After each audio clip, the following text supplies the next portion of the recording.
The world you build for your story needs a firm foundation. Possibly one made of solid iron that's really, really hot. I'm not sure that that joke worked, but your world building needs to work, and that's what we're talking about today. Writing a story that takes place in a world of your own creation adds another layer of complexity to your story.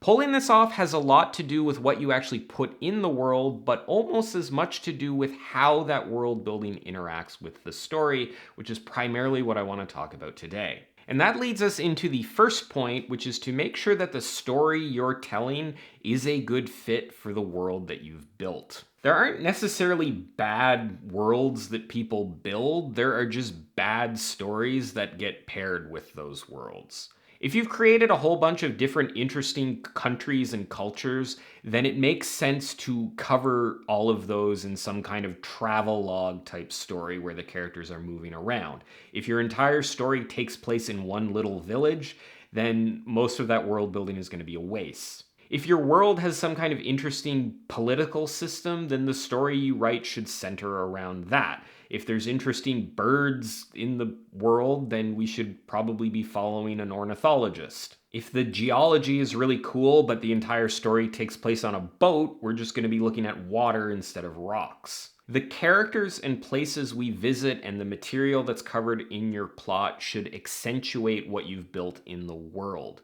That seems kind of straightforward, but it's incredibly important, and I think sometimes people forget this. Getting the information for an entirely speculative world across takes a lot of effort and a lot of page space. Your plot and characters need to mesh well with the world.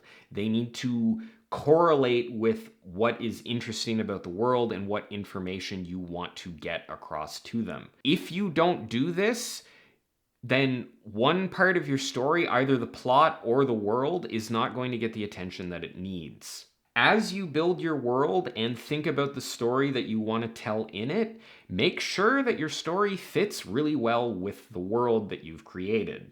And one of the best ways to convey world building information is to have characters who are products of the system that created them. This is by far, I think, the most important thing when it comes to creating believable characters that fit into the world that you've created. The physical, political, and cultural environment that a person grows up in has a major impact on who that person becomes. Major impact is probably understating it. Having your world affect who characters become is one of the best ways to show the reader things about that world. Did they grow up in a place where food was scarce or abundant?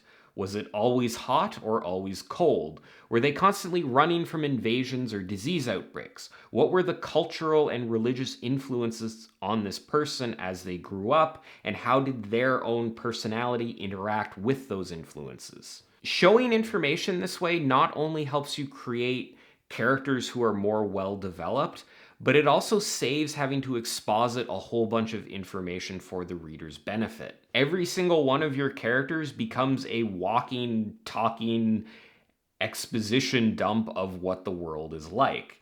Using characterization as a means to deliver world-building information is really good because it hints at the information rather than stating it, which hints really well at the next point that I want to talk about. Creating a deep, intricate, complex-seeming world often comes down to revealing as little information about that world as possible. There's this sort of paradox with world building where the less information you reveal, the bigger and deeper the world will seem. If you dump all of your world building lore into a single 14-page Wikipedia article, then that's the extent of your world. There's not really anything beyond that. You've kind of shown all your cards. Instead, if you hint and imply at all kinds of different elements without going into a huge amount of detail on them, then the world will actually feel bigger.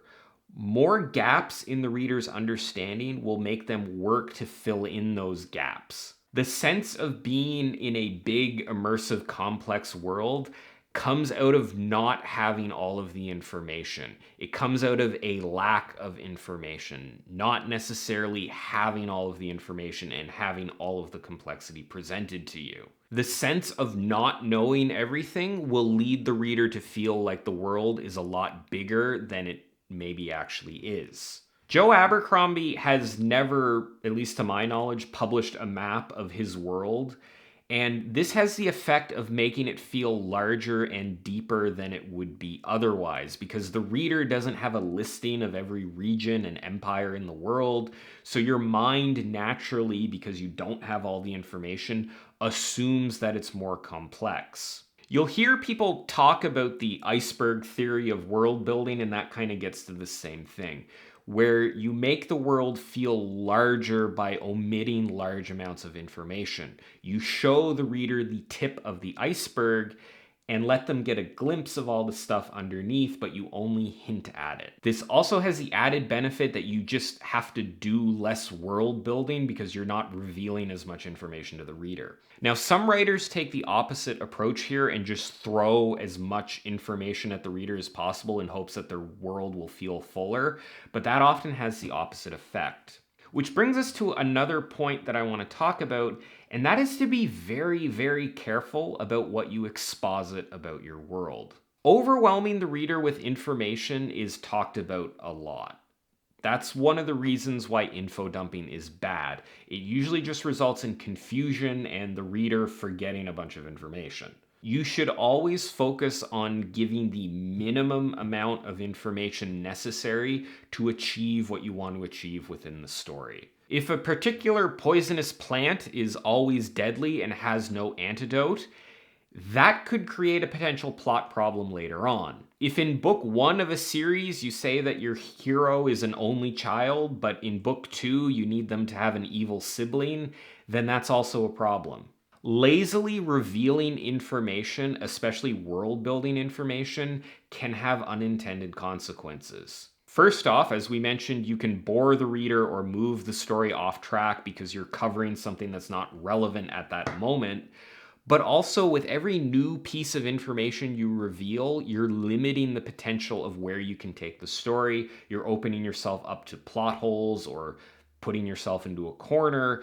Revealing more information when you don't need to reveal it is not a good thing. Everything you exposit in your story goes on the record. Reducing the amount you cover to just what's necessary both makes the story more focused and makes it easier to write. You should not really have time and space in the narrative to dwell on details that aren't important. If you are doing that, then that could mean that your core story doesn't have enough depth to it because you're filling it in by adding all these extraneous details. So when it comes to creating world building that works, less is often more. Speaking of more and less things, there's about to be less of this video because we're at the end of it. So there you have it. I hope you enjoyed this video and found the advice in it useful. If you want to see more stuff like this, you can check out all my other writing advice related videos and subscribe to my channel. As always, thanks for watching, and I will see you next time.